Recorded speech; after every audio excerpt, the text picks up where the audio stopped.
Um, Welcome to today's deep dive. We spend a lot of time on this show analyzing the external world, historical trends, emerging technologies, shifting cultural landscapes, things like that. Right, the stuff happening outside of us, Exactly. But today we are turning the lens entirely inward. We're looking directly at the architecture of our own minds. which is always a comfortable place to go, right? Oh, yeah, super relaxing. But really, the sole source material we're working with today is this highly philosophical text titled When Belief Becomes a Shield, Religion and the Inner Source. And it is a fascinating read. It really is. And our mission here is to explore the psychology of our belief systems. And to be clear right up front, so we're all on the same page, we aren't here to debate theology. No, not at all. We're not arguing the historical merits of any particular religion. The text doesn't really care about that. The goal for you, listening right now, is to understand exactly how we use the mechanics of belief in the trenches of our daily lives. Yeah, you can really think of this text as essentially a diagnostic manual for the human ego, I love that framing. because it strips away all the specific dogmas. Whether that's a rigid religious doctrine or a strict secular philosophy, it doesn't matter.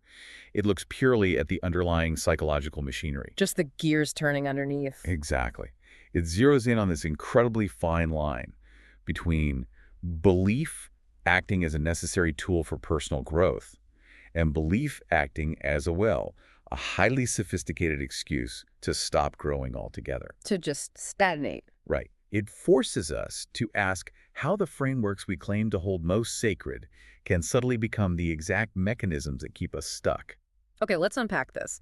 Because the text begins in a place that is actually quite grounded. It doesn't just, launch into an aggressive critique. No, it's actually very That respectful. really is. It starts by honoring the positive path. It explicitly acknowledges the enduring structural value of religion and structured belief. Which is important to establish. Absolutely, because for countless people, these systems provide a beautiful, necessary path toward meaning.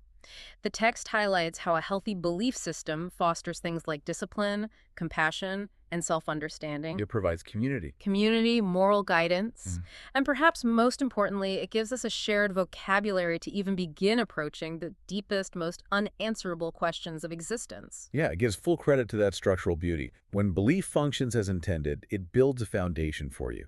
It organizes the absolute chaos of the human experience into something you can actually navigate. A map for the territory. Precisely. But then, and this is where the text really gets going, the author makes a sharp, definitive pivot. Yeah, you can feel the shift in the writing. After establishing that foundation, the text introduces its central premise. It says, but religion can also be used in another way. Sometimes belief becomes a shield. A shield. Just that one word. It completely changes the landscape of the discussion. Because a shield implies defense. It implies that there is something you are actively trying to fend off.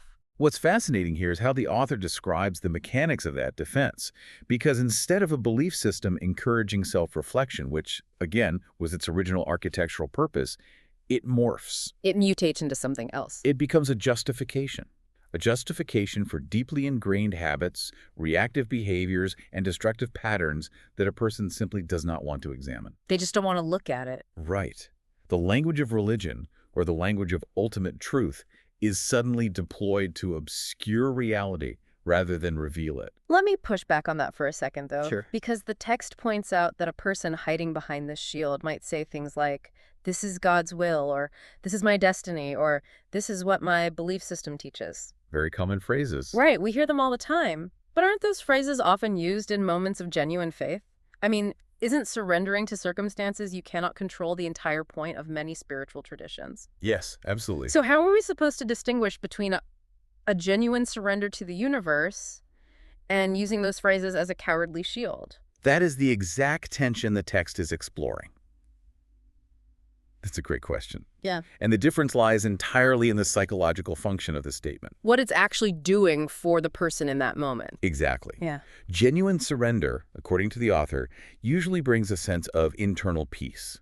It brings humility and an openness to whatever happens next. It requires you to actively engage with reality. Even when reality is painful. Especially then. But when those same phrases are used as a shield, they carry a very different energy. They're used to prematurely shut down inquiry. To build a wall. Right. They function as a subtle way of avoiding personal responsibility. If your behavior, your harsh reaction to a friend or your stagnant life circumstance is simply destiny or what the text dictates, Then you're off the hook. you are absolved of the difficult, messy work of self-interrogation. Because it operates as the ultimate trump card in a It conversation. really does. If I snap at someone and then say, well, it's just God's will that we don't get along, there is no follow-up question you can logically ask me. Nope, game over. It completely shuts down the external dialogue. It shuts down the external dialogue, but far more dangerously, it neutralizes the internal dialogue. Oh, that's the real danger. You don't have to ask yourself, why did I react that way? What is my actual motivation here? Am I acting out of fear or pride or jealousy? You just bypass all of that. The belief systems does the heavy lifting for you, providing what the author calls a cosmic alibi. The language of truth is essentially used to build a fortress against the truth. A cosmic alibi. That is such a powerful phrase, and it's crucial to note here for anyone listening that this text does not limit this critique to organized religion. Not at all. That's a huge point. The author states that this exact same dynamic appears in secular ideologies, political movements, spiritual wellness circles, and even highly individualized personal codes that completely reject the word religion. It is everywhere. You can be the most fiercely secular, anti-dogmatic person on the planet and still fall perfectly into this trap. If we connect this to the bigger picture, it becomes evident that human psychology is the real subject matter here, not theology. Right. Any conceptual framework, whether it's a strict political ideology you subscribe to, a modern wellness movement, or even a rigid corporate philosophy, it becomes a defense mechanism the moment it is used to bypass self-awareness. It's just human nature. It is a fundamental human instinct to seek out comfort and absolute certainty. When a belief system offers us a way to feel inherently righteous, without ever having to critically examine our own flaws, we will naturally gravitate toward that. Here's where it gets really interesting, because you see this all the time in modern hypersecular contexts. Oh, constantly. Think about toxic positivity or certain strands of hustle culture. You'll have someone acting completely dismissive of a colleague's genuine struggles, and they hide behind the shield of, I'm just protecting my peace. Or, I only focus on high-frequency energy. Yes. Good vibes only. It's the exact same psychological mechanism as religious dogmatism. The text observes that in these cases, the structure of the belief becomes vastly more important than the actual truth it was originally supposed to point toward. The superficial elements take over. Exactly.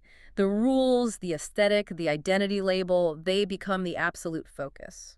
Think of the classic philosophical analogy of a finger pointing at the moon. Right. I love this analogy. The entire purpose of the finger is to direct your gaze toward the moon.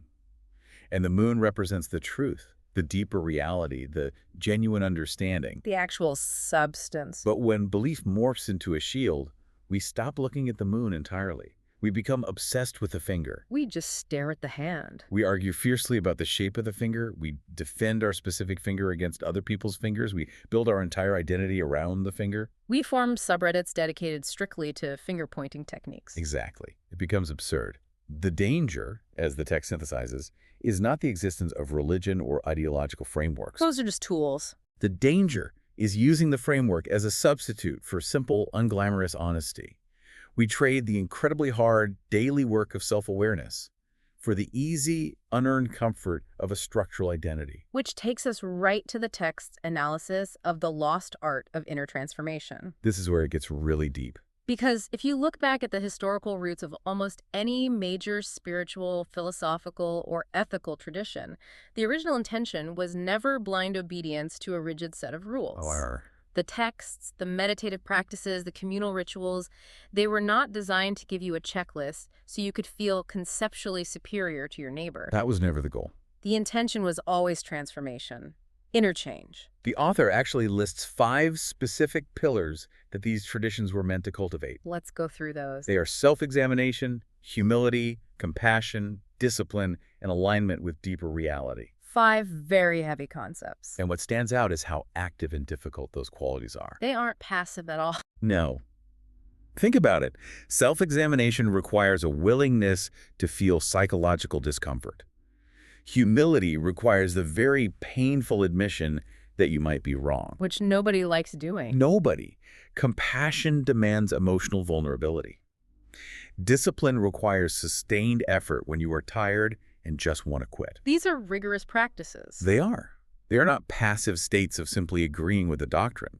They require you to actually do the work. But those purposes are completely inverted the moment belief becomes rigid and self-serving. That's the trap of the external. The text warns that instead of guiding you toward that inner growth, a rigid belief system will merely calcify your existing flaws. It just hardens them. Right. If you are naturally a highly judgmental person, adopting a rigid framework won't make you less judgmental. It will just give you a socially sanctioned, holy vocabulary to judge people with. You're still doing the same thing. Exactly. If you are naturally avoidant and terrified of conflict, it will give you a cosmic, philosophical excuse to avoid reality. It locks you into exactly who you already are, just with better PR. That calcification is the direct result of an over-reliance on external structures. And this brings us to what might be the most challenging assertion in the entire source material. Oh, I know the line you're talking about. The text states, very simply, truth cannot be fully outsourced. Hold on, let's actually pause and process that. Truth cannot be fully outsourced. It's a paradigm shift. It completely flips how we are typically taught to navigate the world, because we are conditioned to outsource our understanding to experts, to institutions, to algorithms, to ideological leaders. We are, because outsourcing is efficient. It saves cognitive energy. It's easier. But the author explains that while you can outsource information, you cannot outsource profound personal awareness. No one else can do that for you. No belief system, no matter how ancient, culturally revered, or logically sound it is, can replace your own internal capacity to reflect. It just can't. If you rely entirely on an external structure, a set of strict rules, a political party platform, an institution to define exactly what is true and how you should react to every situation, you slowly lose contact with your own internal compass. It's like a muscle that atrophies from disuse. That is the perfect way to look at it. The external structure starts doing the thinking for you. It does the moral evaluating for you. It even does the feeling for you. Just run the script. Exactly. You no longer have to grapple with the nuance of a difficult ethical decision because the ideology provides a prepackaged answer. You have successfully outsourced your own inner reality, and in doing so, you have surrendered your agency. So if we can't fully outsource this truth to external systems, where do we actually find it? That is the big question. The text frequently uses the word divine to describe this target, but it defines it in a surprisingly grounded, expansive way. It's not a dogmatic definition at all. It notes that whether a person uses the language of God, or the goddess, or universal spirit, or pure consciousness, or simply human integrity, the core principle remains identical. The label doesn't matter. Right. The deepest truth of reality is not just an objective fact floating out there in the external world. It is something that must be recognized and experienced internally. That internal recognition is the crux of the author's argument. It has to happen inside you. The divine, or human integrity, or whatever term you prefer, is never strengthened by denial. It cannot be served by hiding from the uncomfortable facts of your own behavior. You can't lie your way to the truth. The text makes the point that an authentic connection to deeper reality demands radical honesty, not ideological perfection. A belief system is only useful if it strips away your delusions. The moment it helps you maintain them, it has failed. When you read a text like this, it really holds up a rather uncomfortable mirror to you. It really does. It's not an easy read if you take it seriously. It forces you to look at your own deeply ingrained patterns. Because to connect with that human integrity we're talking about, you have to be willing to examine your own actions. Your subtle motivation. The ways you manipulate conversations, the ways you avoid accountability. All the ugly stuff. And you have to do all of that without hiding behind your favorite system of justification. You have to be willing to look at yourself nakedly, without the comforting blanket of your preferred worldview telling you that you are automatically on the right side of things. This raises an important question, and it is the core challenge the author poses to anyone engaging with the text. Lay it on us. How is it actually functioning in practice? Not in theory, not in how you eloquently describe it at a dinner party, but in the micro moments of your daily life. When no one is watching. Does it reliably open you toward greater awareness, curiosity, and empathy? Or does it reliably protect you from seeing yourself clearly? That is the ultimate test. Because when a belief system is used as a tool to avoid responsibility, it actively obscures the very truth it claims to defend. It does the exact opposite of its job. But conversely, when that same belief system is utilized to encourage introspection, to force you to apologize when you are wrong, to demand humility, then it becomes a profound doorway to understanding. So what does this all mean? When we distill everything we've just unpacked from this psychological manual, it all coalesces around one grand defining metaphor. It ties the whole piece together. The author concludes that any belief system can either obscure truth or illuminate it. And the entire difference, the sole variable that matters, lies in whether you are using your belief as a shield or as a mirror. A shield to deflect reality, or a mirror to reflect your own internal truth. Shield or mirror? When belief acts as a mirror, it shows us our blind spots. It shows us our biases, our impatience, our lack of compassion, and it relentlessly demands that we do better. It doesn't let us hide. It breaks down the ego rather than inflating it. It forces us to take ownership of our own evolution. It is a massive shift in perspective, moving from defensive posturing to active self-reflection.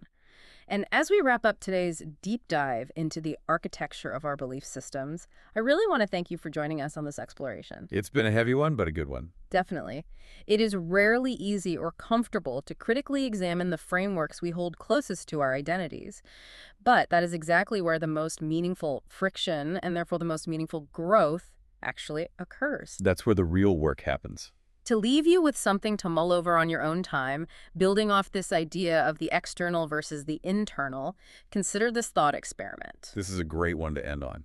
If you were to completely strip away all the external labels, the institutional doctrines, the political affiliations, and the specific rules from your personal worldview, right this second, what is the raw, core, internal truth that would remain standing entirely on its own? Without any of the dressing. And perhaps more importantly, is your current belief system actually giving you the courage to face that raw truth every day? Or is it secretly giving you permission to look away? Something to really think about. Think about it. We'll catch you on the next deep dive.